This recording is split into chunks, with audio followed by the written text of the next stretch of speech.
All right. Thanks to those joining me live and to those that be joining me on archive. This is the Roundtable 82nd edition on this day, May 26th. I'm being joined by Joe Habib from Ringside Reporter, Gail from nyfights.com. Check out her work there. And, of course, Calix Boxing 2.0, who just launched calixboxing.com. All right, so there you go. It's the day of the .com. So shout out to the .coms. All right, let's see in the chat. How's it going, brother? Yo, we have a lot of stuff to talk about here. We'll be joined by others as the show continues. First thing is first, I want to start with a fighter that has not been talked about a lot, but it's going to be fighting on the undercard of this pay-per-view fight for tomorrow. So Erislandy Lara will be fighting O'Sullivan. All right. I know we're all excited for that. Well, I wasn't sure I was going to buy the fight, but when I saw that fight on there, you know what? I'm going to buy this fight. All right, Beeb. First of all, what's your quick prediction for Lara O'Sullivan? Is it as easy as people think it is? I mean, Lara's a little up there in age, but and is Lara going to be a real player at 160 or what? What's going on? I think Lara will stop him in about 4 rounds, but Lara again has a style that is really dependent upon foot speed and foot movement, and he is getting up there in age.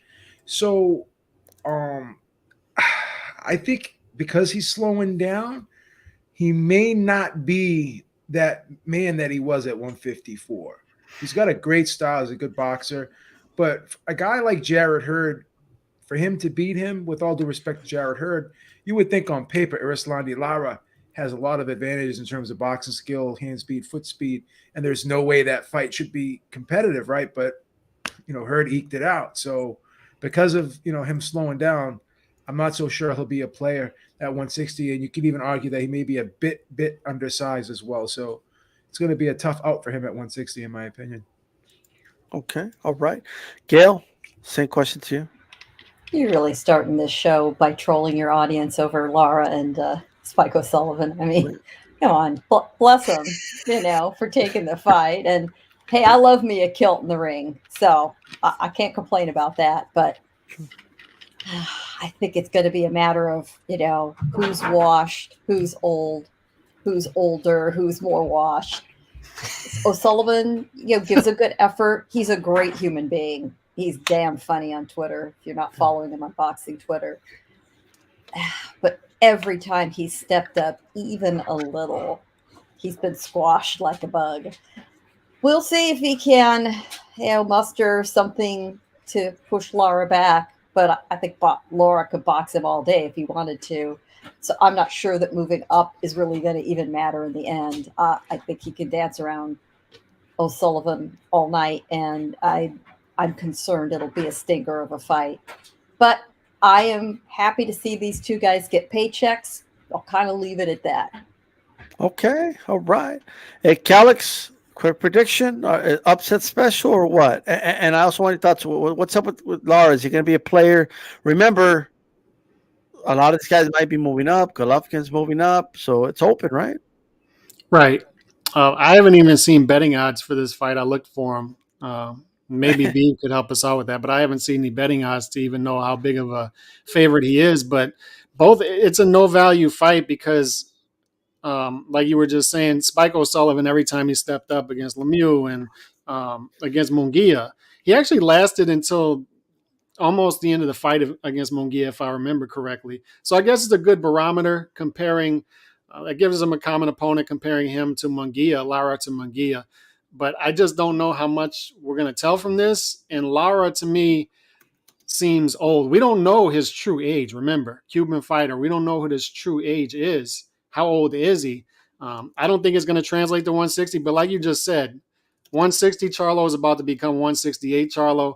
Bubu Andrade, I think the WBO mandated him to fight Janibek. So I think he's going to run for the hills and go up to 168. And sign with PBC. So this is going to be, and Golovkin's going to be moving up to 168 to challenge Canelo. Who knows if he comes back down or not, or if he fights again. So it's going to be a shallow division. It's already been like a division where not much is happening. So now it's going to be very shallow. So who knows? I mean, he might just step in the door and be a top 5 middleweight right away. But I don't expect much at 160 from him, to be honest. He's not a guy that I'm going to be super excited to watch the fight. Man, Erislandy Lara, the American Dream. Erislandy Lara. Let me tell you something about Erislandy Lara. Okay, I think he's ready for Spike O'Sullivan. You know what I mean? He's ready. So I actually think it might go the distance. I don't know why. I just have this feeling it might go the distance. And I just don't know if Lara will be able to take him out. So I'm surprised there's not at least like an over-under somewhere to bet on this, but I just don't. I don't think even the bookies know about this fight, so that's probably when it's not anywhere. It's pretty bad when the bookies show total indifference to a fight. I mean, just they're not even looked in a pan. Wait, what? Okay, never mind. Not happening. I do want to say though that we do have some potential middleweight talent coming up. First of all, let's not forget Janibek Alimkhanuly, who's a beast, who's the heir apparent to the Golovkin. Style of fighter, although he does not like Golovkin much. There's definitely a little tension there with his countrymen. I do think you're going to see Sebastian Fedora move up. I mean, come on, how much longer can he make 154? I mean, really, once he does that, now we're talking that. Jamel too. Jamel's going to move up. Jamel's going to move up. I think you are going to see some of the 154s travel up. You've got some other youngsters that'll head that way. Xander Zayas will move up to middleweight eventually too. These kids are so young, Fedora, Zayas, etc. But they got talent to spare. Give them a couple more years, and that's the generation that's going to take over when the current crew finally hangs it up. Right. And Laura, Cuban birth certificates. We have no idea how old he is. It's a guess. It's harder than tree rings or dog years. I mean, we have no idea. Yeah, just add 5 years. That's what I was told. 5, 10. I mean, Luis Ortiz could be 60 for all we know. Right. I mean, seriously. They might be younger. I don't know. We just don't know. So, not likely, right? So we'll see what happens with that. I don't know if Lara's going to do anything in this division. I just don't. If he hasn't yet, I don't know. He might pick up a trinket, though. You never know. He might pick one up because it's going to be wide open. But we'll see. All right. Lara, I saw some interviews not long ago that he wanted another go at Canelo. He wants another crack. So you don't think it's possible, Calix? You don't look impressed. No. Payday. I wasn't impressed. I wasn't impressed. Payday, huh? Payday. Who wouldn't want to crack at Canelo? Would any of the three of you not take a crack at Canelo? He beat up his brother. Doesn't Canelo want to avenge his brother? Yeah. Not sold. I'm not sold. I mean, we had some people making videos about like Lara and Canelo not long ago. I'm just saying. They were hyping the fight up, right, Beep? It's a close fight. It was a close fight. Basic nostalgia. Well, we'll see how that goes. So for those that you didn't know, now you know. Okay, that Lara, in case you're on the edge, like, am I going to buy this Raleigh, Tank pay-per-view or not? In case you're there, in case you're thinking about it, it is what it is. Look, speaking of Canelo, I want to talk about him here. Canelo versus Triple G, the trilogy. It will be on the DAZN pay-per-view. I want to know what you guys think about that. I'm not surprised at all. Well, this guy buys everything on pay-per-view, and I was mad about the pay-per-view, okay? And then, so I want your thoughts on that, but also just your general thoughts on what do you think about this fight? Like, when you see Canelo versus Triple G, are you excited for it? What's your first natural instinct to it, right? So, Calix, talk to us. You're muted. Through the roof excitement. I threw a party in the Calix household. Man. The night that this was announced, the day this was announced, I got the balloons. I ordered pizzas, and we threw a house at the Calix household. I want 3 balloons. I want all 3 to have the letter G on it, like that. I love Canelo versus Golovkin. It's going to be blood. It's going to be guts. It's going to be two guys who hate each other, despise each other. You know why I love this fight? And I'm about to sell Beeb on it because I know Beeb does not like it. Beeb might be on the fence on this. He's on the edge. I'm going to push him back to my side of the fence. You know why I love this fight? It gives us the three things that you need for a big pay-per-view extravaganza. All right? I'm going to give you the three. Public demand. The public demand. Every big poll that's done that includes boxing fans and casual fans has this. When every poll is done, who should Canelo fight next? And Golovkin is in that poll. Golovkin wins clearly by a big gap, and that's because he's the only person that the casual fans know. They don't know these other guys. So Golovkin has a brand. He has a name that he's bringing to the table. All right, that makes this a bigger fight. Okay, so you've got public demand. No matter where it's at, it's going to sell out. If it's at Jerry's World, if they did 73,000 against Billy Joe Saunders, imagine what this does. Right? So you're going to have packed stadium, whether that's Raiders Stadium, wherever they're going to have it, it's going to be packed, and the pay-per-view is going to do well. It's going to do well. If this one, I don't know what this past one did. They're saying 50, 550, 600. We got to take that with a grain of salt. Nobody really knows. They're not transparent. But if that is the true number, it's going to do more than that. All right, so it's going to be a pay-per-view success. Second, entertainment value. The first two fights, the first one was very good to great. The second one was undeniably great. So you're going to get the entertainment value. I'm of the opinion that if these guys fight 10 times, no matter where they're at in their career, no matter what weight, it's going to be a bloody action fight. Two of the best action fighters in the sport, and they're great as well. And then implications. The implications of this is both guys want separation that they did not get in the first two fights. If you scored this as one big fight, you could score 12 rounds to 12 rounds out of 24 rounds.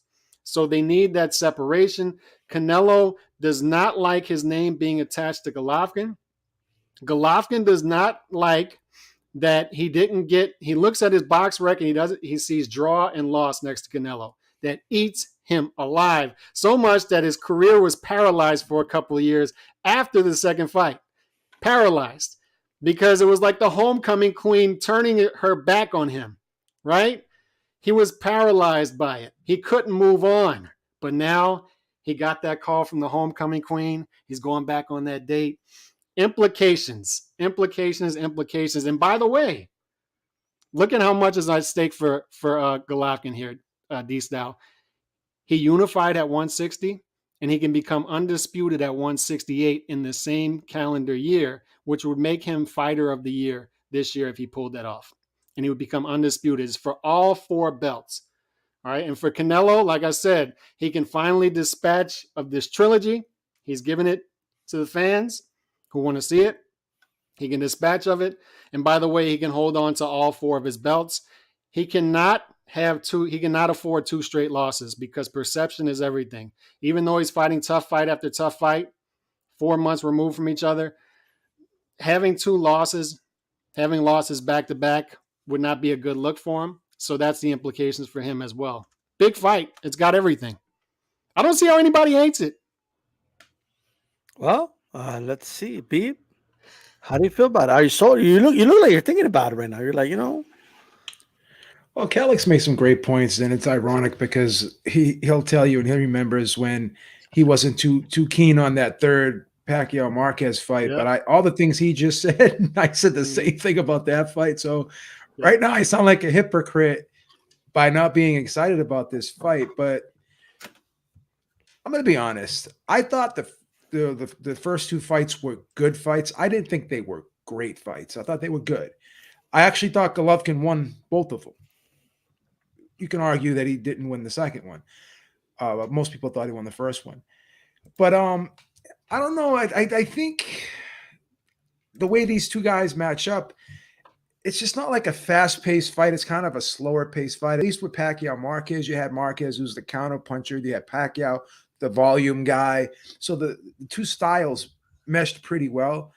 These guys were both kind of counter-punchers a little bit. I know Triple G does step to guys, but for the most part, he's not an exceptionally aggressive fighter. Like you saw in the Murata fight, how he kind of worked his way through that. And then as the fight wore on, he started landing counter punches, and that's how, he hurt Murata, and that's how the fight ended. So I just don't think these two match up as well as Pacquiao Marquez did. And I don't know. I don't see the fight as being a significant fight, because again, Golovkin's not a super middleweight, and Canelo is undisputed at super middleweight. I just think there's so many more fighters who are deserving of that. I can't say so many, but there are more fighters that are deserving of fighting Canelo that I think would be more intriguing matchups at this stage. So I think as the fight nears, I'll probably get excited for it, and obviously I'll watch it. But I don't know. It just doesn't really pique my interest to the highest level. There's a lot of other fights I'm more excited about, more so than this one, if I'm being honest. Okay, all right. Gail, talk to us. How are you feeling about this fight, and what do you think about the fact that it's on pay-per-view?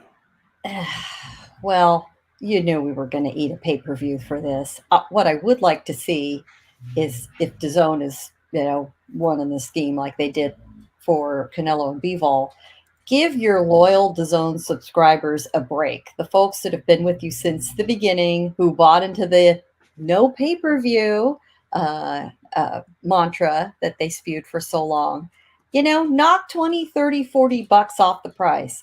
Knock $5 off the price for every month you've been a subscriber. And the hardcore then will not have to pay for it.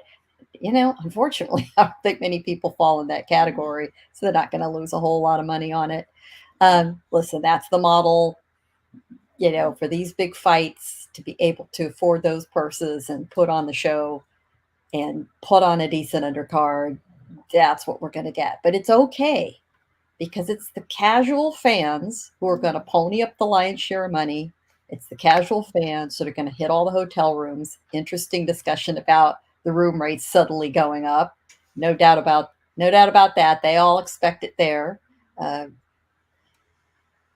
I enjoyed the hell out of the first two fights. I enjoyed it even more as the two of them sort of got nasty with each other and started to have a real rivalry, and it's a real significant dislike toward each other. This one, it was the right call for Canelo. I can't say I love it, but it absolutely is the call that makes the most sense. He needs to go back, get the big fight, get this out of the way, fulfill his contract. It's a ton of money. Going straight back to Bivol was really not financially the best move. He's still a bit of an unknown, and I don't think Canelo is in any way ready for that. He needs to go have this palate cleanser with Golovkin.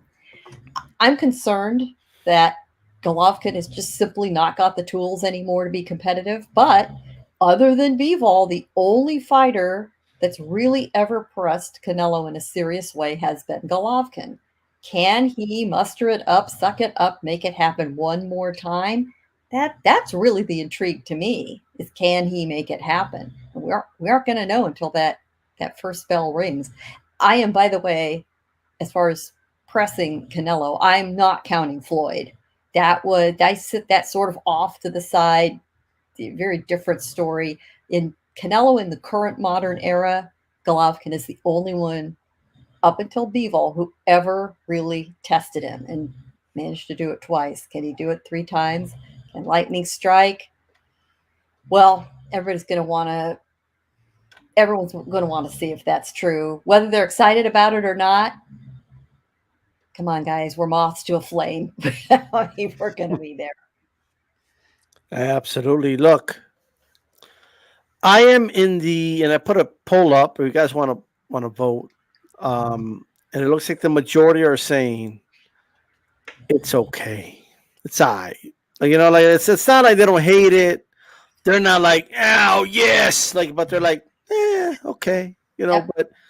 But what makes this more intriguing to me is that now that aura of Canelo, that aura of invincibility isn't there, right? So that makes it a little interesting now. If he was coming off knocking out Bivol, then he's going to fight Golovkin, I probably wouldn't really be looking forward to this at all, right? But the fact that aura's gone, I mean, that aura of invincibility was so real, right? That Joe Habib thought that Bivol was scared going into that fight. He was worried. That he was trembling. Isn't that what he said? That it was trembling, like he looked nervous on the lead up to the fight, right? That is a type of aura that Canelo had. It's nostalgia, but and he doesn't carry that aura anymore. And now he's going to go in there with a rival, an old rival, right? But I like two things about it. I think it's going to help Canelo stay sharp, right? He's gonna. You have to be sharp in there with with a cerebral fighter like Gennady Golovkin, right? And that will get him ready to eventually rematch Bivol, which I do believe he will do at some point, right? He needs to take care of business here, right? Sometimes, like they said in Game of Thrones, you got to go backwards to then take the crown. Now that didn't work out for Stannis. He did get like he ended up dying, like it's but we're gonna pretend it did work out, okay? So he's going back to the wall. He's going back to the wall. He's taking care of business over there, and then he's gonna come back to King's Landing for his crown. I think that's what he's planning to do. All right, that's just my opinion. All right, go ahead. Can I make three? I just want to make three quick points. I'm not going to take up much time, but the odds for this, I saw like some opening lines earlier, and Canelo is a healthy favorite going in. So I believe the first two fights, Golovkin was the slight favorite, and Canelo is I think I saw like minus 400 favorite coming in. So that's interesting that they're still not buying Golovkin at 40 years old. The second point is great versus good. Like Beeb said, he thought the first two fights were good. And I think that's interesting. I think we actually had some conversations about that. I don't remember who with, but I think the reason that a lot of people thought that I talked to thought that both fights were good instead of great is there's this theory that a fight isn't great until somebody gets hurt. And neither fighter really hurt each other. And that's why I don't buy this theory that Canelo is going to stop Golovkin in this fight. I don't think either guy is capable of knocking the other guy out. I think their chins are too good. I don't necessarily buy that theory because I think a guy with a great chin and you have two guys with a great chin, I don't think we penalize them by saying it's not a great fight if they just simply can't hurt each other because their chins are too good. That's an interesting conversation. But the last point I want to make real quick is Gail brought up good points with the zone, and they need to give people who have been loyal to them for a while a break on the pay-per-view. But I'd also add that they need to do away, and D-Style, I heard you say this too a couple weeks ago, is they need to do away with commercials in between rounds. That you can't have that in a pay-per-view. You cannot have that.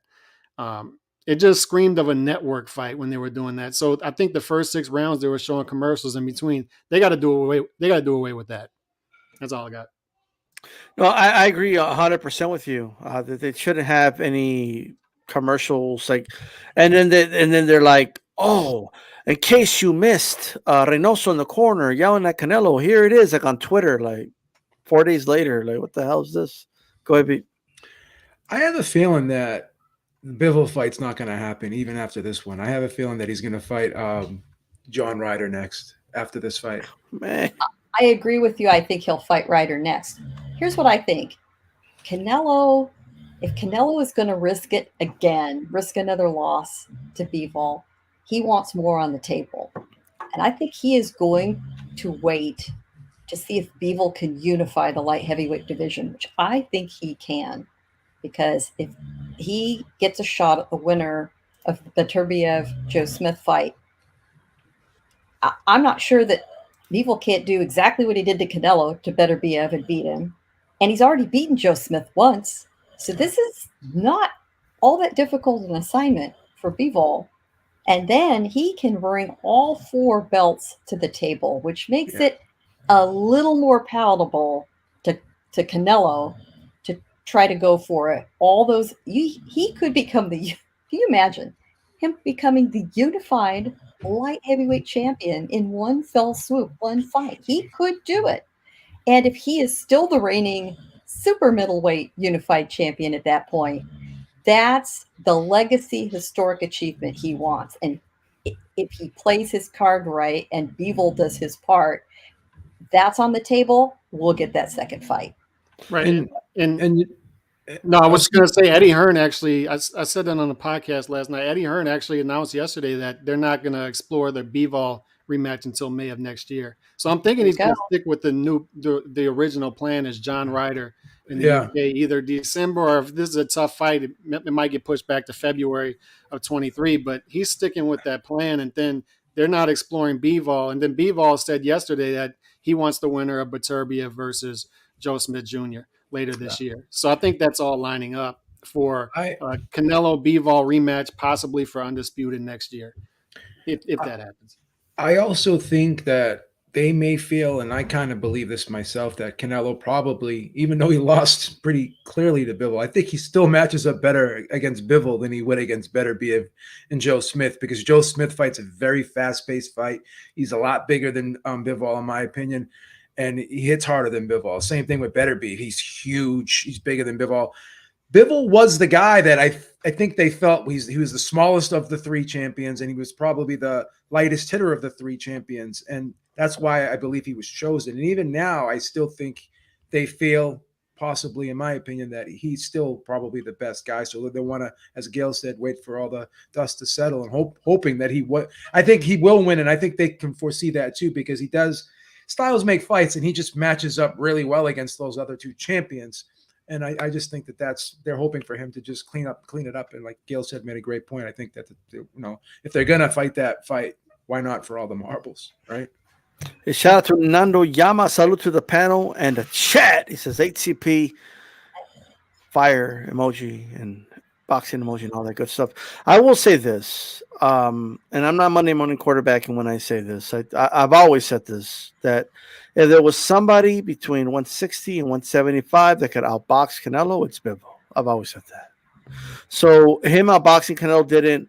It surprised me because I still picked Canelo to win, but it didn't shock me. Like I wasn't in this like state of shock like when I saw it, because I know Bivol was just a really good boxer, and I hear people when they say they don't think Canelo matches up well with him stylistically, but and maybe they did miscalculate, what they felt they were going to be able to do in the ring against them, but they know. They didn't know, now they know, right? So I do honestly believe that Canelo wants to get back in the ring with him at some point, and he may want something a little extra to do it. I don't know, and maybe that is, hey, if I do it again, might as well do it for Undisputed. So see if you can get all the belts. Another way to go if you're Canelo is the good old fashioned Bernard Hopkins way. You run into somebody you can beat, wait till somebody beats them, and you come back and you beat that guy. Okay, that's couldn't beat Tater. Pavlik beat Tater. He beat Pavlik. Okay, he couldn't beat Dawson. Okay. Dawson got beat by Pascal. He comes back. He beats Pascal. Right. That's how guys do it sometimes. Right. You beat the guy. Right.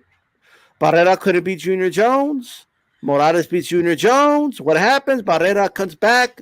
He gets that second win, at least against Morales. Everybody forgets all about Junior Jones. Okay, that's just a good old-fashioned way to do it. So which way is Canelo going to go? I don't know, right? But we will see. But this is the opportunity he does have is this. I do believe he always wanted that rematch of Floyd Mayweather, but he couldn't get it, right? Floyd retired, all that good stuff. This is a rematch he can do, right? They're both young enough to eventually rematch. And I think he's going to want it at some point, right? That's how I personally feel about it. But as far as it being pay-per-view, I agree 100% with Calix. I don't want to hear the corners be disrupted by commercials. Why are we getting commercials if we're paying pay-per-view? That makes no sense. I want to hear the corners. I want to know what's going on. I want that rawness of it. If I'm going to pay pay-per-view at the very least, okay? And for Showtime, I want to hear the corners. I don't care that some B-list celebrities are in the crowd, right? Like I don't care that. Okay, it's nice to see Errol Spence in the crowd. I don't need to see him right now. I want to know what Tank Davis's corner is telling him, right? That's an issue I have with Showtime personally. But I just wanted to go ahead and throw that one out there. Okay. Anybody else have anything to add before we proceed? All right. Speaking of Bivol, So we kind of touched on it, but let's dive deeper on it. What is next for Dimitri Bivol, right? I mean, what does he do next? Is it a Zurdo fight? Is it, does he wait for the winner of Beterbiev and Joe Smith? Does he go for that undisputed? There's some people, I hear people in the YTBC whisper that Bivol's scared of Beterbiev, that he speaks differently when Beterbiev's name comes up, is what I'm told. I even heard somebody say, hey, I speak Russian. His whole energy is different when Beterbiev's name comes up. Now, I don't speak Russian, so there's no way I can kind of verify that, right? But Gail, what's next for Bivol? What's the next move for him? Well, he will be watching that June fight as closely as anybody in the universe. I mean, his eyes will be right there. The reason that he speaks differently about Beterbiev, he's been completely transparent about the fact that he would prefer not to have to fight a fellow Russian. That's not his first choice, but he will do what he needs to do. So that's really what's going on there. I don't think he's afraid of him. I think he's caught Bivol Beterbiev, and Bivol has caught Beterbiev at the perfect time. I think Beterbiev is on the downside. He is in his late 30s, and he hasn't been the bone-crushing killer the last couple of fights. I am very interested to see how Joe Smith handles him. And again, if Smith wins, which is entirely possible, Bivol's already beat Smith Jr. once. The only threat Smith Jr. was that he nailed him, caught him with a punch right near the end of the fight. He did buzz Bivol, but it didn't make a darn bit of difference. Bivol dominated the fight. I think he can do that again. He's got the psychological confidence to do it again. He's got that extra edge because it's like, I've been there already. This is no surprise to me. So if we get that fight potential, if we see a Joe Smith win, that's Bivol's fight. I think that's a given. And I think that's attractive to Smith because of the potential to unify. Beterbiev, I think again, there's a respect issue. You have a Russian fighter with a Russian trainer, co-trainer now, Russian promoter. Yeah, the hardcore know Beterbiev. ESPN's been trying to sell him hard. I'm not sure the casuals do. And even Bivol has some ground to make up with the casual fans. All they know is that there's some Russian dude who looks vaguely Asian beat Canelo, and they wouldn't stop him on the street. They wouldn't have a clue. So they're all makeable fights. I think we won't see Bivol consider any other options until he sees what happens in June. Now, Beterbiev wins and he crushes Smith Jr. Well, maybe he thinks twice. It takes another fight in the meantime. Who's it going to be? Who knows? Bivol may simply want to take a fight like that to be the absolute undisputed A side in a fight. He made it very clear after he beat Canelo that he agreed to all of Canelo's terms. He's the guy who had the titles and was the B side effectively in the fight. He got no fanfare. He came out first. He had no anthem. His hometown wasn't announced. But in the post-fight news conference, Bivol essentially said in so many words, I am the captain now, and I want to be the A side if I fight Canelo again. That's probably the biggest point of friction they're going to have. If he fights a secondary character, he can have the theater and the trappings and treatment of being the A side. And that sets a precedent with the audience that would be of value to him. So I think that's a possibility. But to me, the lead candidate is, we see what happens in this June fight. If whoever the winner is comes out not horribly cut or hurt, they can do this fight before the end of the year and then tee up Canelo next year. Absolutely could happen. Okay, all right. Hey, Joe Habib, what's next for Bivol? And do you buy that he trembles at the sound of Beterbiev? No, I think he'll fight the winner. He'll try to fight the winner. And the good thing too about Bivol being with DAZN and working with Eddie Hearn is a lot of times when you have these guys like who can't cross that other side of the street, you hear that a lot.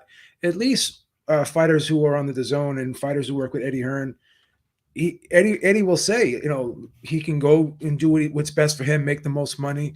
You know, we're not going to jeopardize that. We're not going to hurt a fighter who has a big fight. Like same situation when Haney was on a fight to fight.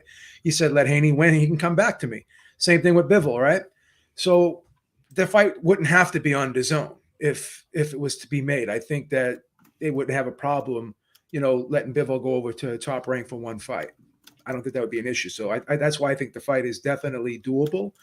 I believe Joe Smith is going to actually beat Beterbiev, believe it or not. I just think the fast-paced style that he has, I think he's got a great jab. I have always said, you know, that Beterbiev's more of a mid-range guy, where Joe Smith is kind of he can box a little bit on the outside, and he boxes extremely well on the inside. I think if he takes that mid-range away from Beterbiev, I think he can have some success. And I think the fast pace that he you know, pushes in fights, I think that'll be a problem for the older Beterbiev, who kind of squares up a lot and, you know, isn't the most difficult guy to hit. So the only problem with that is, you know, as Gail said, that fight with Bivol wouldn't be that attractive based upon what happened the first time around. But then, you know, some people will say, well, you know, the big claim to fame for Joe Smith is he hurt Bivol, and, you know, you know, maybe he could have taken him out. Who knows? That, you know, that could be overstated a little bit. He did buzz him, but I don't know if he was hurt to the point where he was in danger of getting stopped. But that's still a selling point to the fight. But I think Bivol will try to go for undisputed. I think that's his main goal.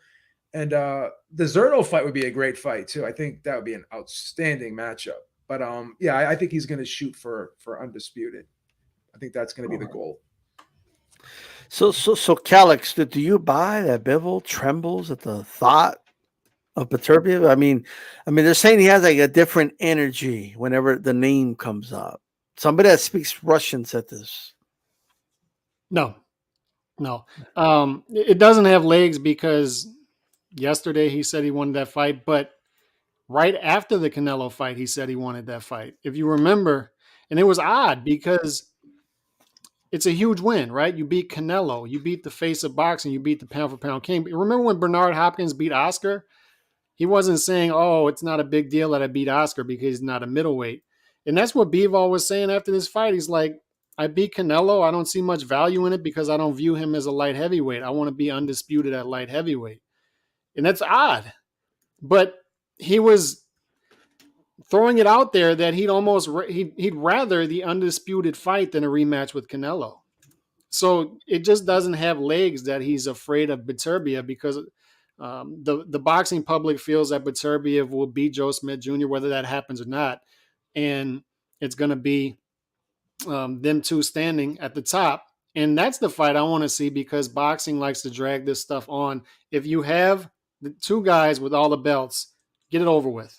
It should be like it should be a gentleman thing. Like, right, if two guys have all the belts that matter, fight each other. I don't care who you're with, what's going on. But one obstacle that may be in the way of this fight, and if it is, I'd like to see Bivol versus Zerto, right? And somebody was talking about Beterbiev, Joe Smith Jr. when a winner might fight Yardy over in the UK, which would be a big fight over there. If that happens, then give me Bivol versus Zerto. But one thing that people aren't talking about, sort of the elephant in the room, is it would be Russia versus Russia, right? And can you sell that well in America right now? Unfortunately, it's unfortunate for these guys because they have nothing to do with what's going on over there. And it's unfortunate that that's reaching them. All right. So I feel bad for them. I hope that's not the case. I hope if it's Bivol versus Beterbiev, we get it. I hope these guys are promoted correctly. If it's an undisputed fight, I feel like Bivol was wronged in a lot of ways before the Canelo fight because of being Russian. So I hope that's not the case here, and I hope they get on with the fight because that would be a beautiful fight, beautiful matchup. Absolutely. Look, I've never bought the whole Bivol is scared of Beterbiev narrative that's been out here on these YouTube streets, but I will say this. I will admit that for the longest time, I did favor Beterbiev. But after his performance against Canelo, I've always thought it would be a close, competitive fight, but that one kind of like put me over the edge, like where I now feel I would favor him over Beterbiev. All right, but we will see. Hopefully that fight happens. I just hope Joe Smith does not pull off the upset that Joe Habib believes he's going to pull off, because I don't need to see Bivol fight Joe Smith again. Like, I already know how that fight's going to play out. Yes, Joe Smith hurt him. What happened? Bivol came out the next round and just continued to outbox him. Like, nothing changed, right? I mean, he dominated him so much that after the fight, Sweet Pea Whitaker called his defense perfect. Okay, so like that's just, that means you weren't really in the fight, bro. Like, that's all I'm saying.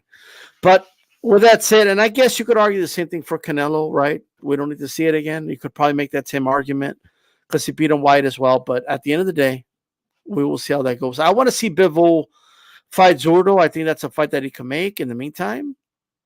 It'll keep him busy. I do think he outboxes Zurdo. I just think Zurdo's a little too slow. I think he's gonna be like the Matrix, watching everything Zurdo does. Now Zurdo's big. I mean, I know more on the zone said he weighed 204 pounds the day of the fight. I don't know how true that is or what, but I don't know how he knows that. But assuming that's true, I don't see why he would lie about that, right? Or if it's anywhere near 204 pounds, that's a big dude. So can he impose his will somehow on Bivol, who's just not a big light heavyweight? Probably, but I don't know. But I think fighting Zurdo is a good, I don't want to call him a tune-up because he's not a tune-up level opponent, but it's a good fight to have before fighting Beterbiev. I'll just say that, right? So that's what I think. So we'll leave it at that, okay? Let's go ahead and talk about the big fight of the weekend. Tank Davis says it'll be, before we talk about the fight, I do want to talk about Tank Davis is saying, or he was saying, past tense, that it's time for him to be his own man. That was seen as him, and I saw the story on badlefthook.com, by the way. But he was basically insinuating, hey, I gotta be my own man. I gotta move on from Mayweather Promotions.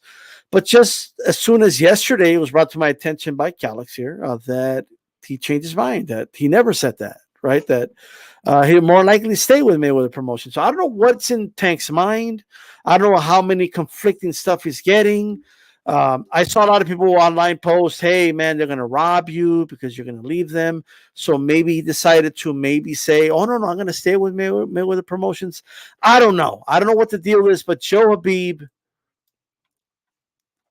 I mean, I'm not saying you have a crystal ball, but if you have to make a prediction, will Tank Davis, win, lose, or draw, remain with Mayweather Promotions after this fight? Yes, he will. I think he likes the money he's making. I think he likes being told he's a pay-per-view star. I think he likes fighting in front of sold-out arenas. And he's making good money. He may not be fighting everyone that we want him to be fighting. He may not be fighting the best according to most people. But again, like at the end of the day, it's the same situation with Crawford. Crawford was complaining about not getting the fights that he wanted when he was with Top Rank. And what did he do? He re-signed with him again. Why? Because he was getting guaranteed fights. He was getting guaranteed good money. And at the end of the day, that's what it's all about for these fighters. It's a job. A lot of fighters will say they fight for legacy. But in my opinion, I suspect that they fight for, their families, and they fight for a living first and foremost, right? And if you can grab legacy along with that, then all the power to you. But yeah, I just think that he's in a great situation over there because he's getting two fights every year. He's getting 7 figures for both fights every year. He's getting pay-per-view back end money as well. So it's going to be hard to walk away from that deal because you never know what's going to happen on the other side of the street. Sometimes when you think the grass is always greener, maybe it's not. So, I mean, he did say that he wants to direct his own career. He did say that on Brian Custer. I heard him say it, but then he went and said that someone asked him about are you leaving? He said, I never said that. He was playing around with it a little bit. And I think he was doing that. I think that was a little bit of gamesmanship on his part. Maybe, he's when he does re-sign with Mayweather Promotions, he's probably trying to get a little bit more money out of the deal. Maybe get some more guaranteed money out of this new deal, possibly. Maybe sweeten the pot a little bit. So I think it's all part of the negotiation process. But I do believe he will stay.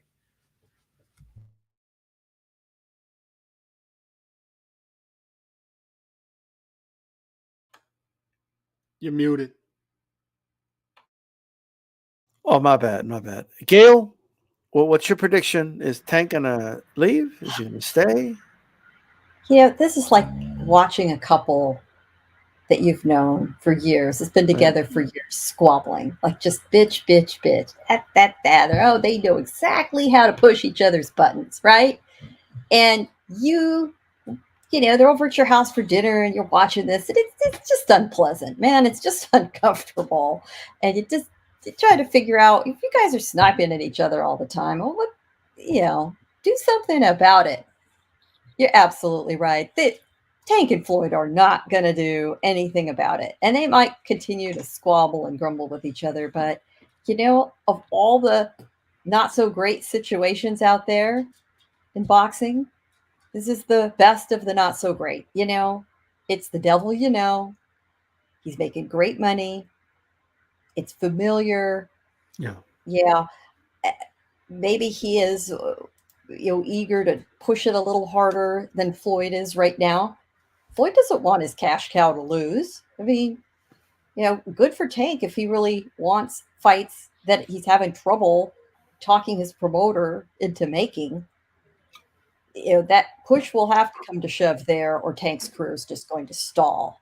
He'll get away with this fight. He owes Raleigh Romero a very fat tip after the fight, regardless of what happens, because Romero has been keeping the casual fans' interest, for just brief seconds here and there. Listening to him, first of all, he's a world-class trash talker. Good for him. I'm enjoying the hell out of it. I mean, he called Tank his Adrian Broner, and he's my Marcos Maidana. I mean, just best thing ever. But yeah, he's gotten us all interested just, for that little bit of a second, just enough to hit click on that pay-per-view, right? And it's going to be Lucy pulling away the football. It was Lara Sullivan for me, but we do not think he's going to win. I mean, we have to all sober up and realize, well, yeah, it's possible. It could be fun. Oh, he's talking, he's talking big. He's super confident. No. We've had several of upsets by very confident underdogs. I don't think this is going to be another one of them. I hope it's fun. I hope it lasts long enough for people to feel like they got their money. But yeah, let's ask the dog. That's right. I think they go with Tank. There you go.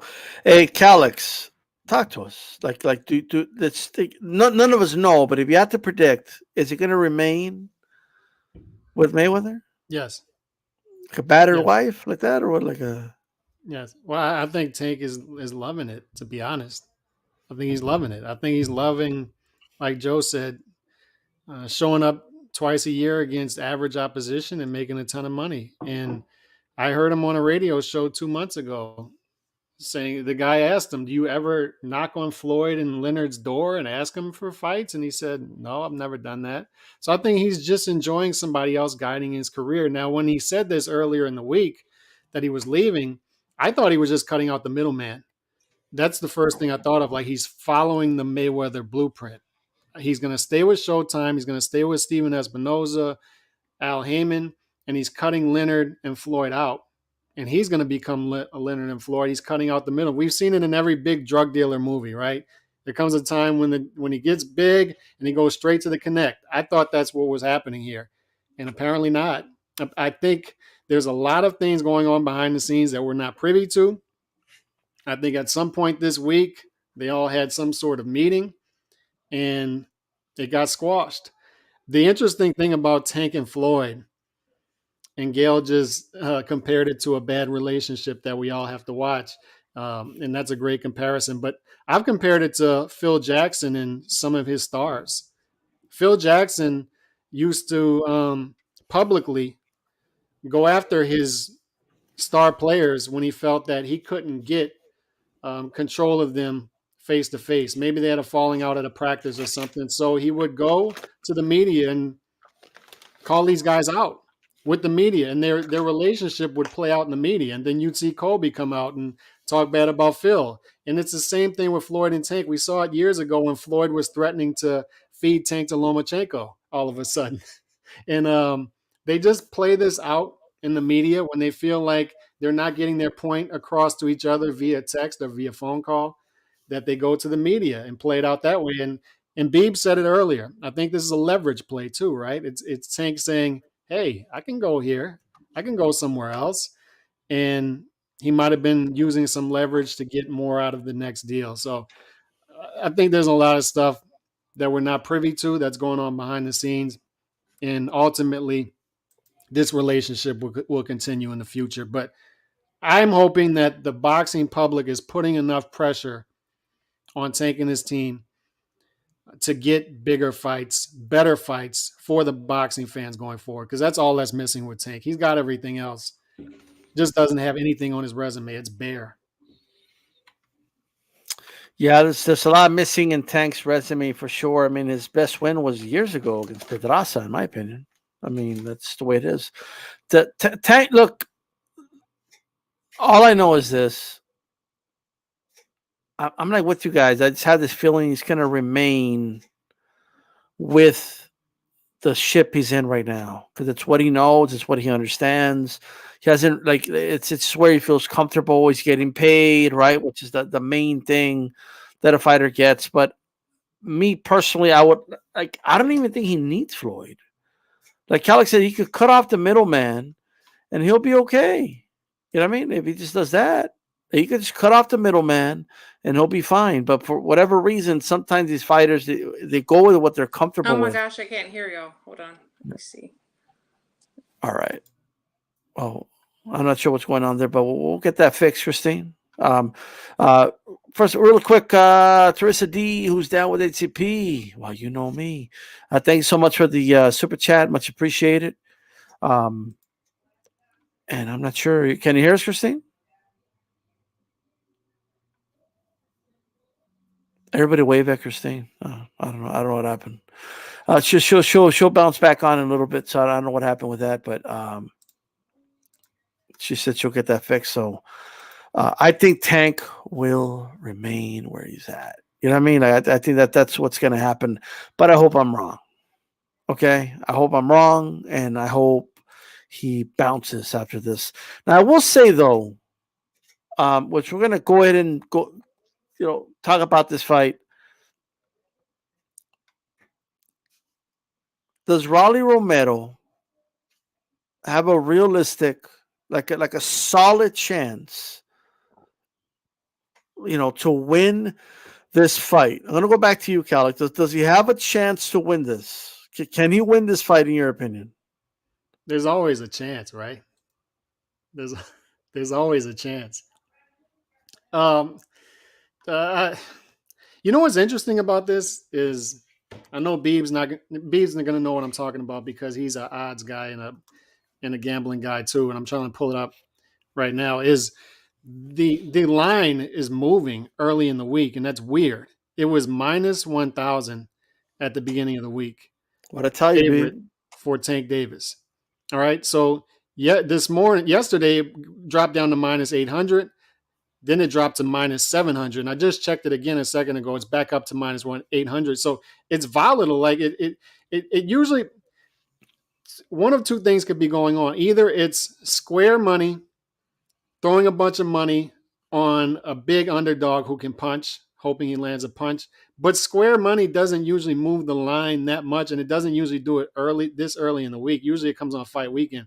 So I was wondering if that's smart money, the sharp money, getting some sort of inside information and moving this line and correcting it down to minus 700, minus 800. But either way, like, I think that, and I wrote an article about it, shameless plug this morning, is I think Raleigh is overvalued either way at that price.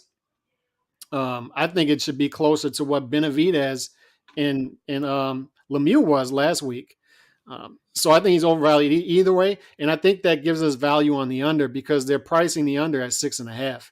And I just don't think Raleigh's going to last until the 7th, 8th round in this fight. I just don't. I think Tank is frustrated. I think he's embarrassed that he has to share a stage with this guy. I think he's embarrassed by what's going on, and he just wants to get it done. So I think he's going to be sitting on his punches early. Raleigh has never seen anything like this, and I think that Tank's going to get rid of him early. I hope I'm wrong because I would love to see remember how epic Adrian Broner, Marcos Maidana was on Twitter that night?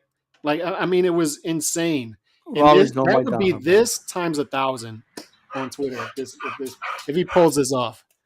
But I just don't see it. I don't see it. I would say, like, if you're telling me to give you a percentage, I would say like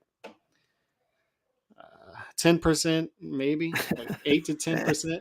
I'll go 15. I'll go 15. 15%. Okay. What's going on, Christine? How you doing? Oh, you're muted.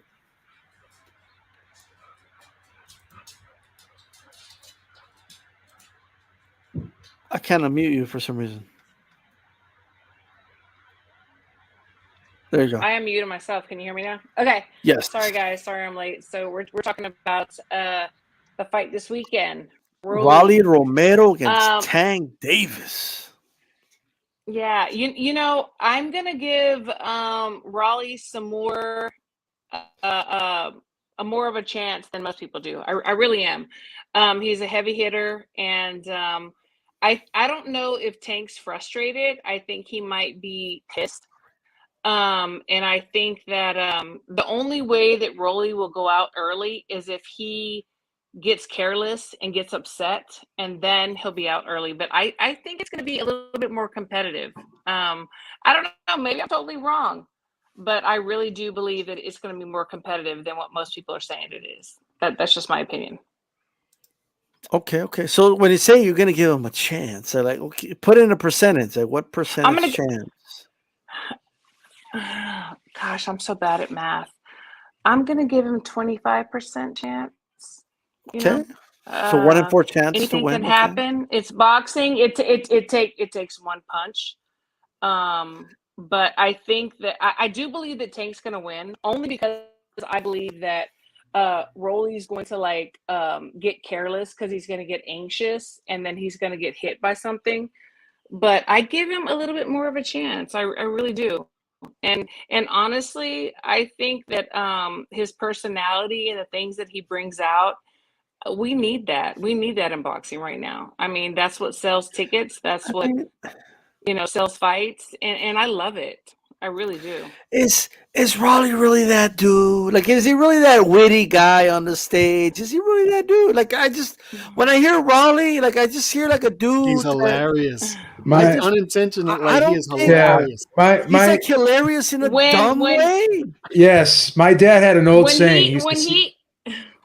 He used to say this to me all the time. He goes, you're so stupid, you're funny. You know what I mean? When I would say something stupid, he would say that to me sometimes. Yeah, and out a winner comparing this fight to Broder and Maidana. Yeah. And then I'll forgive him all the dumb moments. That. And then when he's asked a question, he just makes that face, like he pauses, he goes, like, and then he goes, are you serious? You really gonna ask me that question? It's like hilarious. Like, it just makes me laugh. Look. Yeah, and I'm sorry. I was just gonna say, if you can make, God forgive me, if you can make Tank look intelligent and not how he's been in the past, like I get shots fired.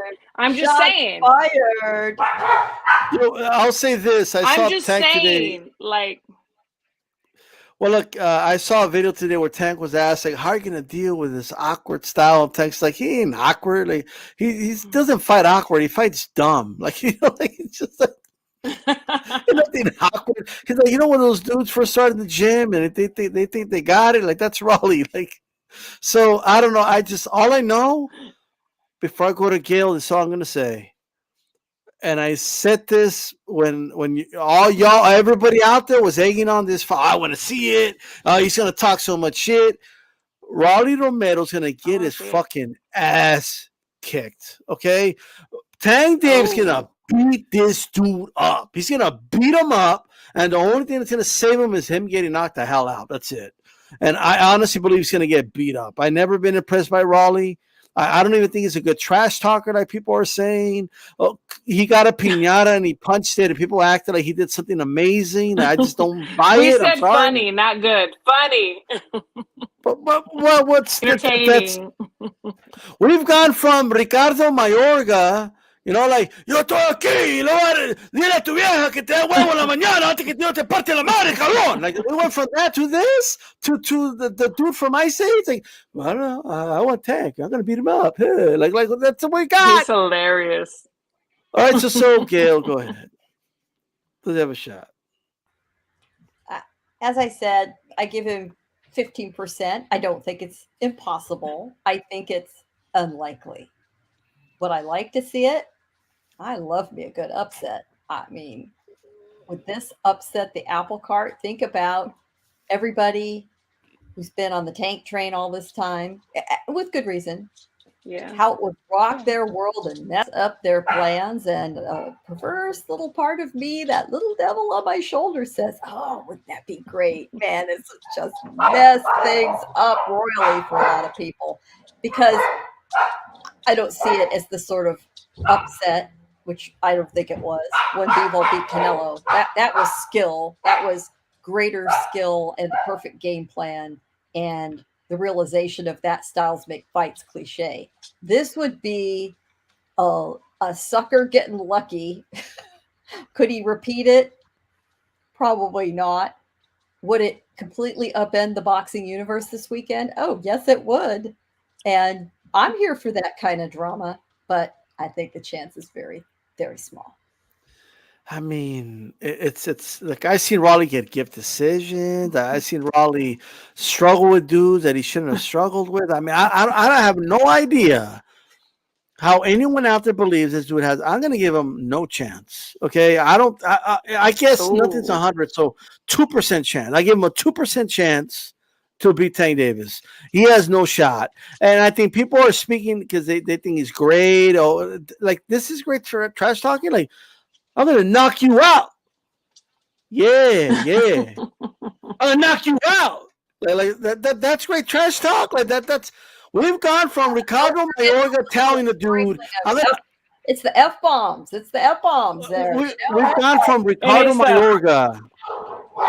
Well, there's that, but we've gone from Ricardo Mayorga, okay, telling somebody, I'm going to beat you up so bad, not even your mother's going to look at you and love you. We've gone from that to this. I know what's going on. People are comparing him to Mayorga. Why? Because he's wearing a fur coat? Like, that makes him cool? Like, I just don't get it. You didn't enjoy him saying that Tank had a koala head, and then he was asked about Devin Haney. He said that Devin Haney is the boringest fighter on the planet. Stop asking me about Devin Haney. He's the boringest fighter on the planet. Like, it's hilarious. It is hilarious. We called Devin Haney hilarious. But one thing that is just odd, like, I watch because I follow Rolly on Instagram. In the training videos he puts out troubles me because he is so wide on the mitts. He's so bad on the double end bag. And I'm watching this and I'm like, how is this guy going to land a big shot on Tank to even out the fight? But I guess he could be one of those guys that's so awkward that maybe Tank has, but I just see Tank landing something big on him because he just seems to throw wide shot. He looks so bad against Yiget in his last fight. But is he is he doing that just to throw people off on Instagram? Like, I was thinking about that. Like, is he doing this just to like throw people off? I think Tank's and right. Then, yes, he just those doesn't know how to fight. those awkward fighters, they're dangerous. Those shots come from everywhere, and they make a good fighter look bad. So is it all a ploy? Is it all part of the big plan? You know? I Is mean, it? I thought is he? about that too, because these stuff, you look at his CompuBox numbers, and it could be a competition thing because this is a huge step up in competition for him. But he lands a high percentage of power shots, and then his opponents land low percentage of power shots, and that's weird for a guy who looks so wide. Yeah. Right. Well, look, I don't know what to Beeb make is of it. chopping That's at what the I'm bit. saying. But before I go to Beeb real quick, Boxing Days with that $2 holla, respect with the boxing emoji. I appreciate it. Beeb, talk sense to people. What's going on? They can't be in this Raleigh train. Talk sense to people, Beeb. Thank you. Well, he's hilarious because his voice, his delivery, just the pauses, as Christine said, the faces he makes, it's hilarious. And some of the things he says are so dumb that they're funny. It's like a dumb funniness to it. With all due respect, I'm not saying he's a dumb person, but there's a dumb funniness to some of the things that he says.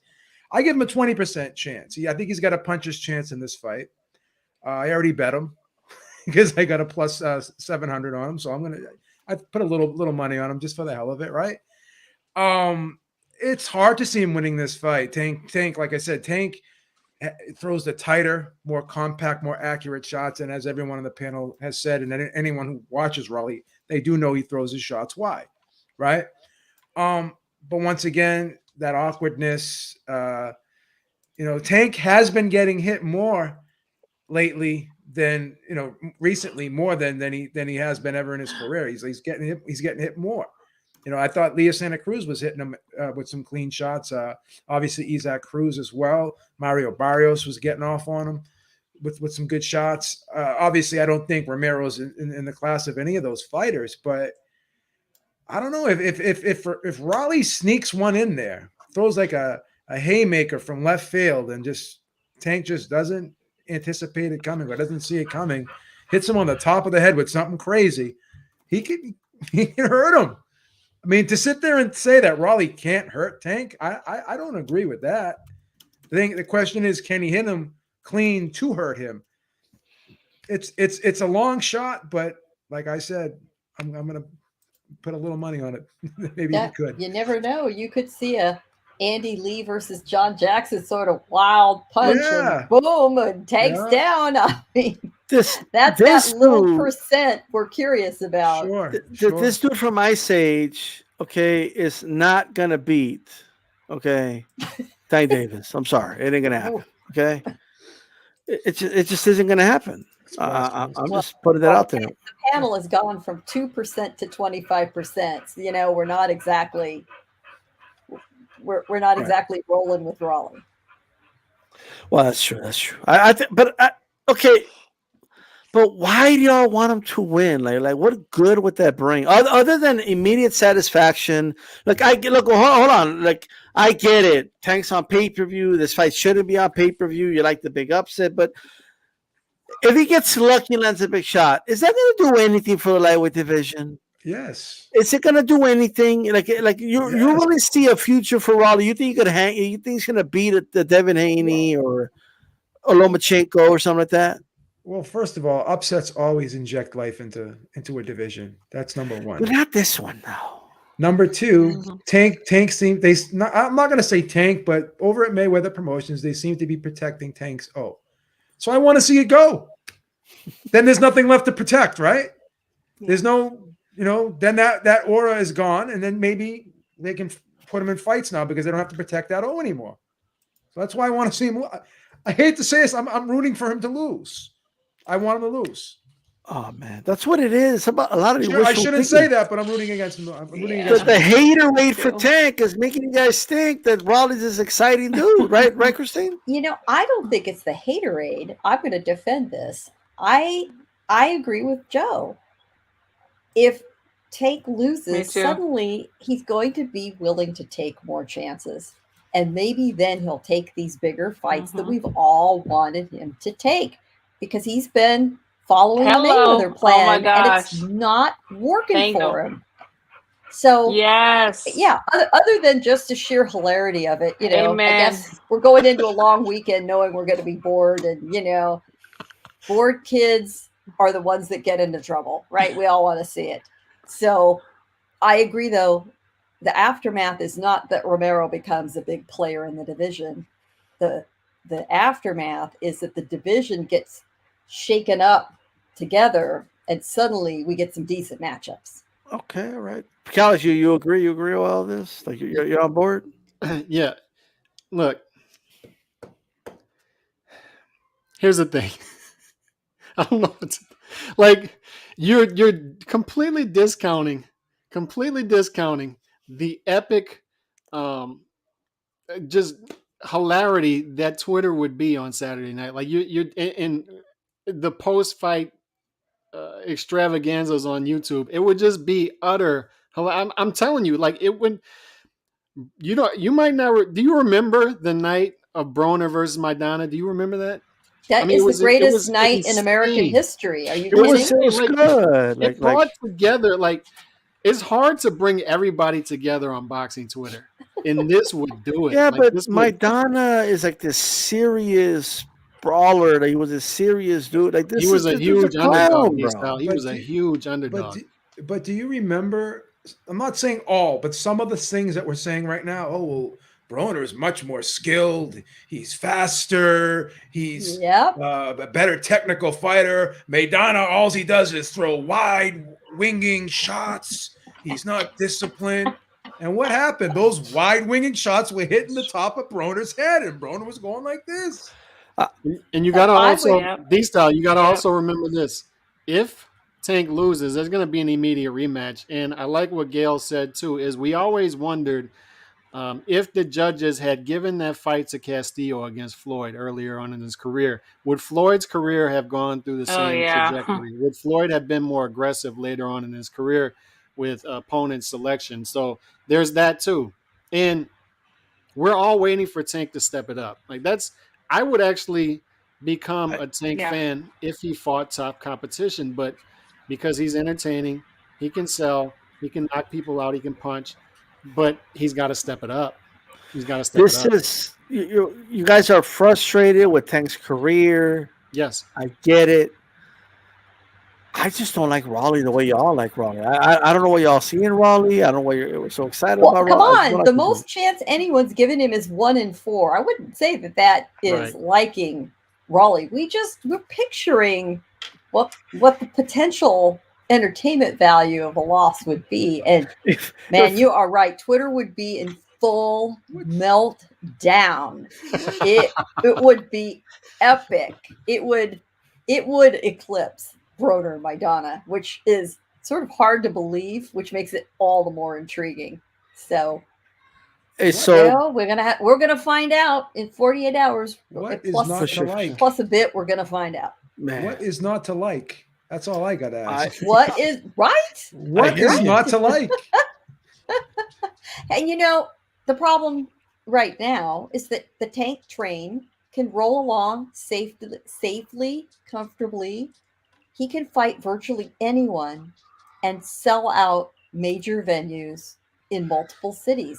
Mm-hmm. So why would anyone mess up that gravy train if they didn't have to? Exactly. That's what we're rooting for in hoping for the Romero win, is that then the train's derailed a little bit, and to get it back on board, he's going to have to face some decent talent. Right now, he can still make everyone involved a ton of money without risking a darn thing. Mm-hmm. The one intriguing, because I hate this matchup. I wanted to see Tank in there with the top 5, top 10 guy in the division, and Rolly's just not that. You were just pumping it up about the night on Twitter. No. But these the much more. I just gave Rolly an 8% chance of winning. The much more likely scenario is Raleigh gets knocked out early. But that's one intriguing thing about this fight is I think Raleigh's such a goofball, and I think he's somewhere, and I don't mean to be disrespectful. I really believe this. I think he's somewhere on the spectrum. So I think he's that dude No, and I don't mean that the lower part. disrespectfully. Like, No, why I observing him? completely I understand agree. what you're saying. No, I agree. observing him, I I think agree. he is somewhere on it. So Yeah. he's one of those dudes that is not afraid of this big lights. He's not afraid of Tank, and I think he's going to go in there and sell out. I think he's going to go in there and sell out and throw big punches. I'll be And he's either going to disrespectful. fall He has flat no on his shot. face, or he's going to pull off something that is incomprehensible, and it will be hilarious. You know, and it is not incompatible for us to say, well, you know, the truth is he doesn't have a shot, and then turn around and say, but wouldn't it be great if he did? Wouldn't the entertainment value be off the chart if it happened? Yeah. It would. Hey, Christine, I know you wanted to chime in about Bivol. Well, what's up with Bivol? What's next for him? What do you think? I think the first name that comes to mind is Zurdo, for me. And I think She even pronounced it in Spanish and everything. Look. Zurdo, not Zurdo. Zurdo. Yeah, and to me, it's like, that's like a 50-50 fight. It is. It really is. Unless he's gonna go with Better Beef next, and then like unify or whatever. But I think Zurdo would be my first name that I think of. Okay, You know? okay. You think Zurdo could avenge Mexico like you said he would? It's a 50-50 fight. I don't know. It just depends on where he's at and how his mindset is, because Bivol is no joke. I mean, one of my guys has fought him before. we fought him for a world title, and he is the real deal. He's the real deal, and I've been saying that for a long time. So okay, that's my thoughts. But that's okay. All right. You're vouching for him, right? I am. I will. Yes. Okay. All right. Sounds good. Sounds good. All right. Let's go ahead and proceed here. So, Deontay Wilder was presented with and I need to say this, like, it was a well done statue. It really does look like Deontay Wilder, right?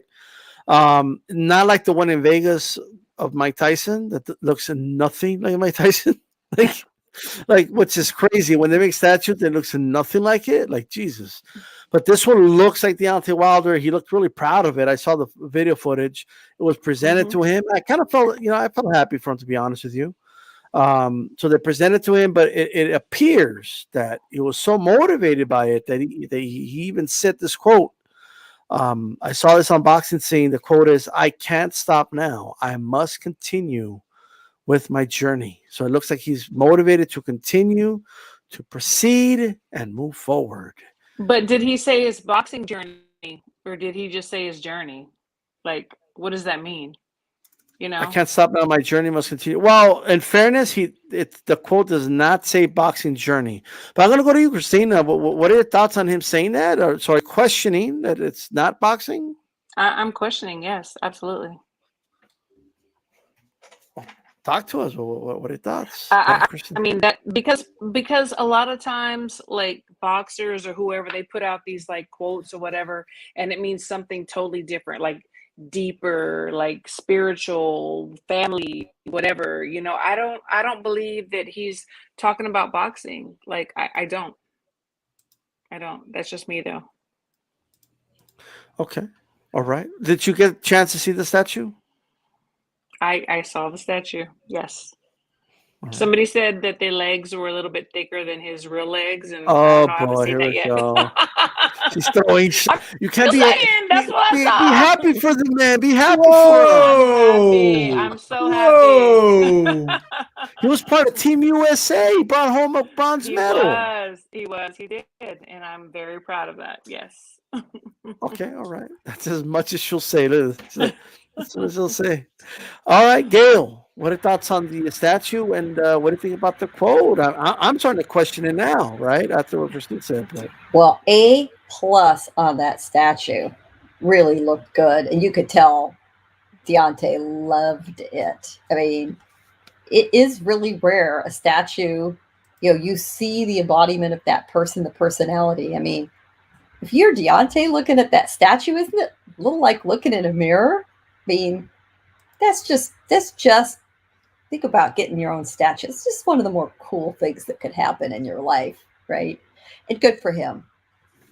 I do think he'll be back in the ring because no fighter wants to go out on a loss when they've had a good career. They just don't. It's like getting an electric shock. They just can't bear it. And there are makeable fights for him with decent money, not the top tier guys that are all fighting it out at the very, very peak, but Andy Ruiz comes to mind. I mean, isn't that a makeable fight? Andy Ruiz and Deontay Wilder, wouldn't you want to see that fight? I think, most people would. Most people are very interested in heavyweight division fights. There are options for him with these secondary guys. He'd need to pick and choose carefully. He doesn't need a whole lot of fights, but he wants to go out on a win. He'll be back. Okay. All right. Beeb, what you think of the statue, brother? And do you think he'll be back? I loved the statue, and I was very happy for him. And we talked about this. It was good to see how happy. Like I've never seen him that happy before ever, at least in public, right? So it was really a great moment listening to him being interviewed after looking at the statue after the statue was revealed. I agree with Gail. I was saying all along, I have a feeling he's going to probably fight Andrew Ruiz. That's a great fight. I think that's a excellent fight, right? Sort of like a crossroads fight. I would label it for both guys, really, because Andy Ruiz, other than that Areola fight, didn't really set the world on fire in that fight. So there's still questions to be asked about Andrew Ruiz, and now there's questions to be asked about Deontay Wilder. And as crazy as this may sound, I would still pick Deontay Wilder over an Anthony Joshua and possibly over an Usyk too, because I just think he matches up very well against both men, right? It could be argued, in my opinion, and this is my opinion, that he could still be the second best heavyweight in the world behind Tyson Fury. And I hear people still criticizing him, but again, guy made 10 consecutive title defenses.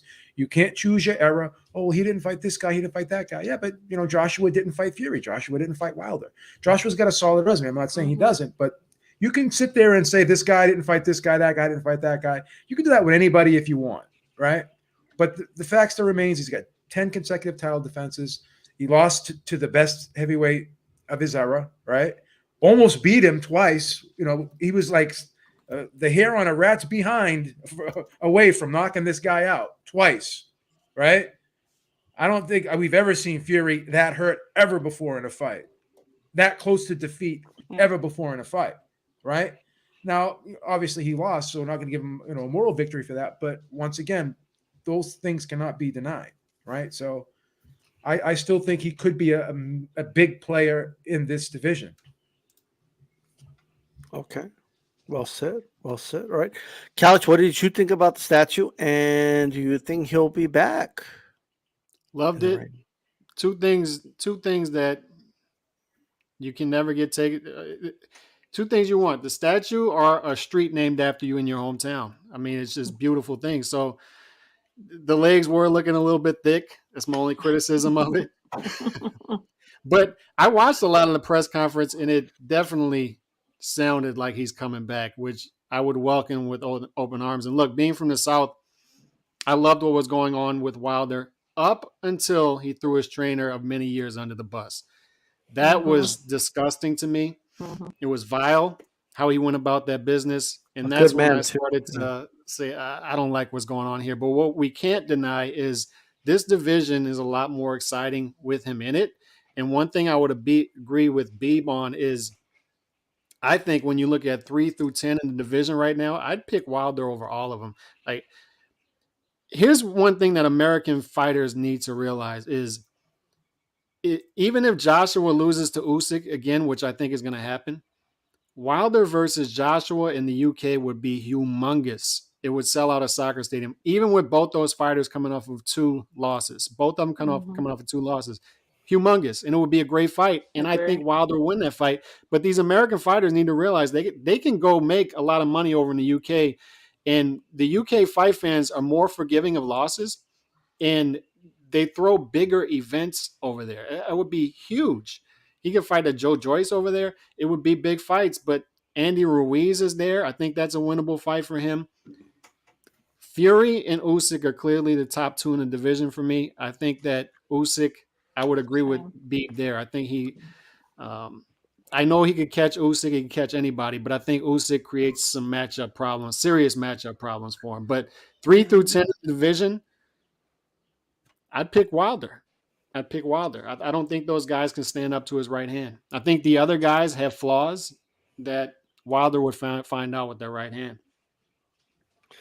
Man, El Chido Boxing says the statue of Ricky that Ricky hadn't stood over looked just like Wilder too. Saludos ACB Raza. Man, I'm never gonna get that Wilder fan base on this channel. Like this, like that. I wonder why. No, one thing I just remembered that he did say was he said that he was the heavyweight division is not exciting unless there's an American heavyweight champion in it. So that pretty much insinuated that he wants to come back and inject some excitement into the heavyweight division, which he thinks is missed without him being there. So that itself kind of indicates that he's coming back, in my opinion. Yeah, I could see that. Lee wanted to ask us just really quick, Christine, if there could be a statue about one fighter, who would you like there to be a statue of? I mean, I think you know my answer. For somebody from today or from Whenever. the past. To me, like my all-time favorite, who is like has everything, is Crawford. You know, I mean, he's the guy right now for me. So I would have to say Crawford. All right, Babe. Sugar Ray Leonard, my favorite of all time. He doesn't have a statue? I don't believe so. Yeah. Does he have one? I don't know. I don't know. I'm surprised he didn't have a statue. That's why I was very careful, going too far back, because I'm like, is there a statue? Yeah. Very true. I don't know. Gil, does he have a statue? That's a good question. All right. Well, Yeah. Lee Groves is our historian. So, Lee, I assign you to find out. There you go. In the meantime, there's an absolute must-have statue. I've thought about this for years because you've got to match statue and venue. They really it's important where they go. We have got to get a statue of both Israel Vasquez and Rafael Marquez in front of Carson's, California's. Call it the War Grounds. Call it StubHub. Don't call it that horrible name Orwell will not give up. But put a statue of the two of them together in front of the venue in Carson's. Got to happen. I like that. And let's also wipe the fourth fight out of the history books. We're just gonna, well, we're all in. We all have a kind of a fiction, pleasant fiction denial that ever occurred. But no, that fight helped put that venue on the map, put a stamp on it, and it's persisted ever since. Hopkins in Philly, yes, that's a good call too. That's a really good call. And Manny Pacquiao, does he have a statue anywhere? Philippines? I think he has statues of himself at his house, if I remember correctly, doesn't he? Well, that's probably true. And then we could say Errol Spence in front of Cowboy Stadium. Yeah. We can go. We can go there too. I would say whoever wins Spence versus Crawford gets the statue. I'm not sure both are, and I'm not sure both are worthy right now. Yeah, but we'll see. I'm sure, somewhere in Nebraska, there's gonna be a Crawford statue at some point. I have a feeling, for sure. But me, I mean, if there already is one, they got to make another one. That's Eric Morales. You know what I mean? They got to make one in Tijuana. They got to put one here in El Paso. They got to have several of them. You know what I mean? Now wait a minute. Does Chavez Sr. have a statue? I actually don't know if he does. He must. I'm gonna start googling. Oh, no, you know, it's a good question. Right. Audience. But I also believe that Detroit, is it Detroit? Where's is Joe Louis statue at? I think it's fist? outside of the hockey arena. Joe Louis Arena. Where's that located again? So it's in Detroit. Detroit. Okay, I don't know why I was having like, so like, okay, his What fist about is nice and Andre all, Ward? but can we get like Ward, Joe Olympian, Louis in the flesh? champion? Andre Ward. Yeah. What about Andre? I mean, what's the criteria? Yeah, he's the last What's the Olympic. criteria? Yeah, he's the last Olympic champion we've had. That and the Right. Denver's got to step up. You need one outside your facility. What's going on, Christine? You need an Andre Ward statue. Absolutely. Yeah. I am now I'm able having to time to think and process. So yeah. I am able to report through a little bit of research that yes, in fact, there is a statue of Julio Cesar Chavez Sr., arguably the greatest Mexican fighter in the history of boxing. It's in Sinaloa, and it was unveiled in 2015. 2015. I love to visit it, but unfortunately, they're shooting each other in Sinaloa. So yeah, they do. I know. I'm not going to be visiting that. It already has bullet like repellents on it, but Mauricio Suleiman himself was present for this. Okay, so, well, there you go. I was gonna say, well, okay, the fist is nice for Joe Louis, but like, can we have a statue of Joe Louis? Like, does it have to be the fist? I'm just saying, the fist is nice and all, but I don't know. It's De La Hoya's got a statue outside of the Staples Center. Yeah, we're going one. .com.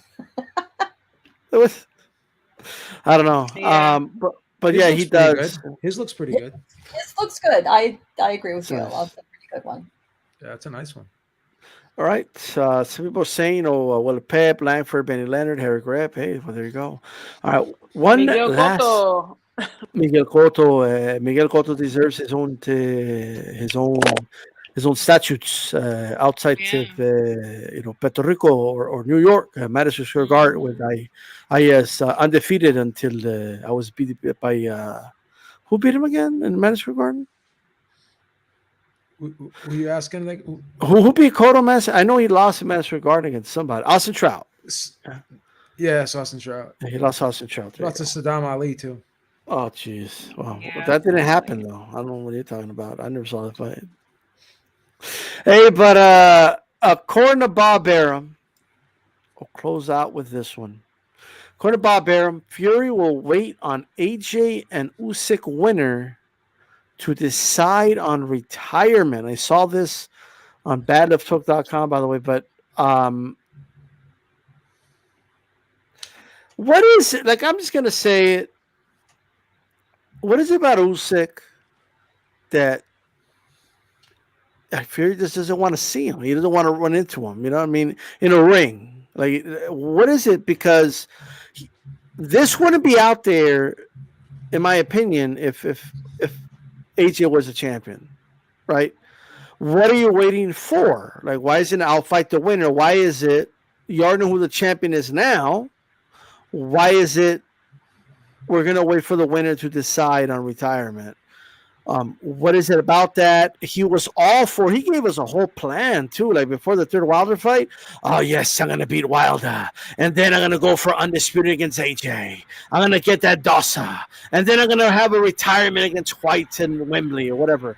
So we kind of skipped over the whole thing and went straight to White. And I was talking about that because Usyk won that fight, right? Christine. I know you're big on Fury, but why is he acting different? I'm big on Fury, but I mean, didn't he say he was going to retire? And so now, like, he'll decide, okay, I'm going to retire, but maybe not, depending on who wins. And Usyk is dangerous. I mean, Usyk is no joke. I would have him, winning against the Bronze Bomber, like, in my opinion. So I don't know. He's just sitting back and waiting to see who wins. I don't blame him. Like, retire or not. What's he going to do? And what's the money look like? Right. Well said. B, what's going on? Tyson Fury is my favorite fighter currently in boxing, but I have to tell the truth. Seems like they don't want to fight Usyk for whatever reason, whether they think he's a monster. It's a bad style matchup for them, or as his dad said, maybe he can't get up for that fight. I hate when people say that. That's another way of just saying we don't want to fight. that person. But Yeah. again, I don't know what's going through Tyson Fury's head. I don't think anyone could fathom what's going through that man's head. But to me, it just seems like they're not overly enthused about fighting Usyk, and they're rooting for Joshua to win because that's the fight that the whole world would love to see. And I don't think any fight right now in boxing, even Spence Crawford, I mean, I just don't think that fight any fight could be bigger than that fight right now in boxing. So I think that's what they're hoping for, and we'll find out very shortly. You know, if Usyk does win, and then he just finally says, "Well, I'm gonna retire." But even his wife said that, you know, she can't see him walking away without going for undisputed. So maybe his wife could talk him into fighting Usyk. Who knows? But we'll see what happens. All right. Gail, talk to us. What's going on with Tyson Fury here? If what Arum is saying is correct, what exactly are they insinuating by it? We're going to wait to see who the winner is. What Arum is saying is what it takes to keep us all talking about Tyson Fury, a guy he would still like to have in his stable on his payroll. Bob Arum's a genius.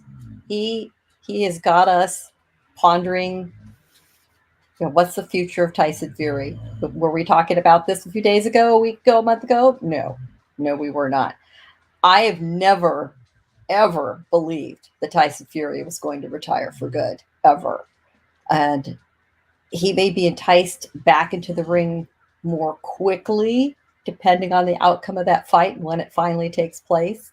But yeah, there is no chance in hell he would turn down a fight with Joshua for, you know, national bragging rights. That's an epic fight. That's a massive payday. Massive. How do you turn that down when you have an odds-on chance of winning, or certainly would believe you do? It's got to happen. Usyk could be a little more cagey about. I still think he'll be enticed back into the ring. I do. And these guys think a lot differently after they've had a break, after they've rested, time off, you know, and suddenly they aren't quite in the spotlight like they were, and they miss that heat. They do. It's a double-edged sword. I get it. You make a deal with the devil when you're that famous, but they miss it. And he still has a chance to come back and gain that. And Fury has said many times, which was never discussed when he retired, that for his mental health, he needs to stay in the gym. Yeah, I was going to say that. Why would he willingly retire, given the truth of that, which I believe is true? That did not compute for me at all when I heard it, given that reality. So, yeah, he's back. Joe, you're in good shape. Your man will be coming back. I mean, we will see. Look, Tyson Fury is extremely unpredictable, right? There's only one predictable thing about Fury, and that is that he's unpredictable. You know, so I can't even begin to assess what's going to happen, right? But I do agree that he will be back. Will he be back to fight the winner of this fight? I don't know. Will he fight Usyk? I have no idea. He's always spoken at you know, first he was saying, oh, if Usyk wins, I don't really want to fight him. The World Championship, it's called the World Heavyweight Championship, but he said it's more of a Western belt, right? It's not an Eastern. It's not about them. It's always been historically about the Western part of the world. And he said that about, you know, if Usyk would win here, I have no interest in that. And then now he's showing literally no interest, saying, I've already done everything. I've proven everything. And he's even tried to insinuate that he's already been undisputed because he's held all the belts. Yeah, but you didn't hold them all at the same time. Like, you see, that's the trick. You can't like hold them at different times, right? I don't care. You could get Doctor Strange to help you out and move dimensions. It doesn't matter. Like, you got to have them all at the same time. Like Thanos couldn't lose a life stone and then like grab the other one and be like, well, I had the life stone before. Like, no, just details, man. It's just details. The gauntlet doesn't work unless you have all the stones at one time. Like he can't be like, well, I had the life stone at one point, so No, it's not gonna work, and nobody's gonna disappear.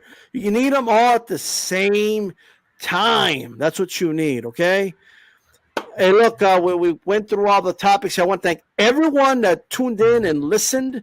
Again, once again, thanks to Joe, who's never missed one roundtable in 82 episodes. Not one. Even I've missed them. He's missing none. He's been here every week, right? And Christine, everybody subscribe to In the Ring with Christine here on YouTube. She's back. She's actually doing shows again and everything. Women Crushing It Wednesday. Good show last night. And Gail, nyfights.com. Everybody visit the website to find some of her work on there as well. This is D-Style Boxing. Hey, everybody, keep it boxing. We're out of here. Peace. Hey, do I get a set of steak knives for not missing a show?